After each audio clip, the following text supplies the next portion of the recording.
بسم اللہ الرحمن الرحیم صلی اللہ علی النبی الکریم اما بعد۔ حجاج کرام، آپ حضرات میدان عرفات میں جمع ہیں اور مجھے لگتا ہے کہ 14 صدیوں پہلے 15 صدیوں پہلے اس عرفات کے میدان میں میرے نبی، آپ کے نبی محمد عربی صلی اللہ علیہ وسلم نے جو ایک صدا لگائی تھی، ایک خطبہ عنایت فرمایا تھا، وہ عرفات کے میدان میں اس کی بعض گشت ابھی تک موجود ہے۔ خدا را عرفات کے میدان میں اس کو سننے کی کوشش کریں، غفلت میں یہ وقت نہ بتائیں، غفلت میں یہ وقت نہ گزاریے۔ میرے نبی کے خطبے کے چند اشارے آپ کو پیش کرنا چاہتا ہوں۔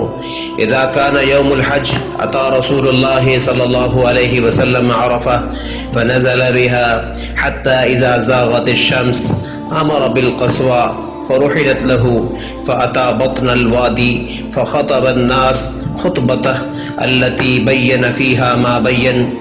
حج کے دن حضور صلی اللہ علیہ وآلہ وسلم عرفہ تشریف لائے اور آپ صلی اللہ علیہ وسلم نے وہاں قیام فرمایا۔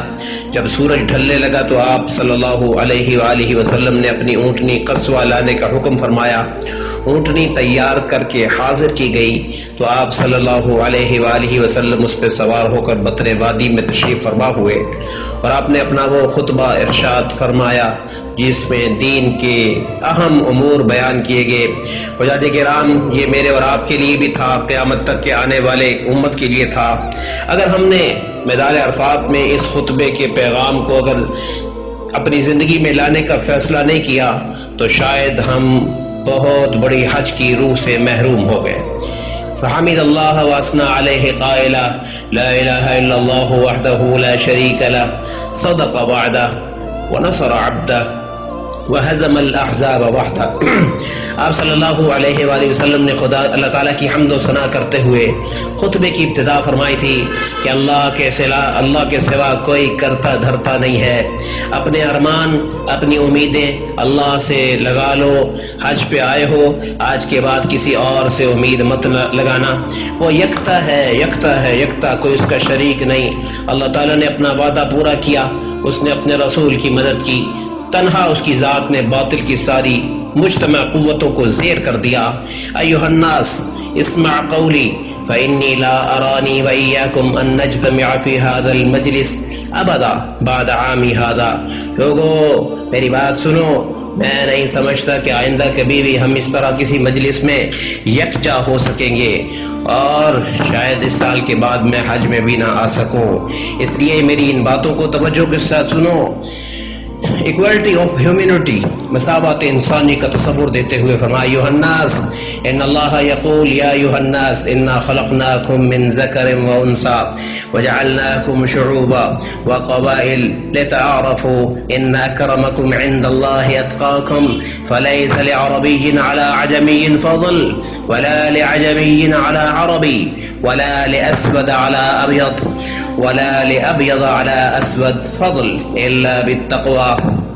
لوگو، اللہ تعالیٰ کا ارشاد ہے، انسانوں ہم نے تم سب کو ایک ہی مرد و عورت سے پیدا کیا ہے اور تمہیں جماعتوں اور قبیلوں میں بانٹ دیا ہے، تم الگ الگ پہچانے جا سکو۔ تم میں زیادہ عزت و کرامت والا اللہ تعالیٰ کی نظر میں وہی ہے جو اللہ سے زیادہ ڈرنے والا ہوگا۔ چنانچہ اس آیت کی روشنی میں نہ کسی عرب کو عجمی پر، نہ کسی عجمی کو عرب پر، نہ کالے کو گورے پر، نہ گورے کو کالے پر کوئی فضیلت، فوقیت، برتری نہیں رہے گی، نہ برتری رہی ہے۔ ہاں، بزرگی اور فضیلت کا کوئی معیار ہے تو وہ تقویٰ ہے، پرہیزگاری ہے۔ الناس من آدم وآدم من تراب ألا كل مأسرة أو دم أو مال يدعى به فهو تحت قدمي هاتين إلا سدانة البيت وسقاية الحاج۔ انسان سارے ہی آدم کی اولاد سے ہیں اور آدم مٹی سے بنائے گئے۔ اب فضیلت و برتری کے سارے دعوے، خون و مال کے سارے مطالبے اور سارے انتقام میرے پاؤں تلے روندے جا چکے ہیں، بس بیت اللہ کی تولیت اور حاجیوں کو پانی پلانے کی خدمات اسی طرح باقی رہیں گی۔ حقوق کی ادائیگی کا حکم دیتے ہوئے فرمایا یا معشر قریش، خطاب تو قریش کو تھا اور ساری امت اس کی مخاطب تھی۔ لا تجیئوا بالدنیا تحملونها على رقابکم ویجیء الناس بالآخرہ فلا اغنی عنکم من اللہ شیئا۔ پھر آپ صلی اللہ علیہ وسلم نے ارشاد فرمایا قریش کے لوگوں، ایسا نہ ہو کہ اللہ کے حضور تم اس طرح ہو کہ تمہاری گردنوں پر تو دنیا کا بوجھ لدا ہو اور دوسرے لوگ سامان آخرت لے کر پہنچے، اور اگر ایسا ہوا تو میں اللہ کے سامنے تمہارے کچھ کام نہ آ سکوں گا۔ نسلی تفخر کا خاتمہ کرتے ہوئے فرمایا، معشر قریش ان اللہ قد اذهب عنکم نخوة الجاہلیہ وتعظمها بالآباء۔ قریش کے لوگوں، مخاطب تو پوری امت تھی، اللہ نے تمہاری جھوٹی نخوت کو ختم کر ڈالا۔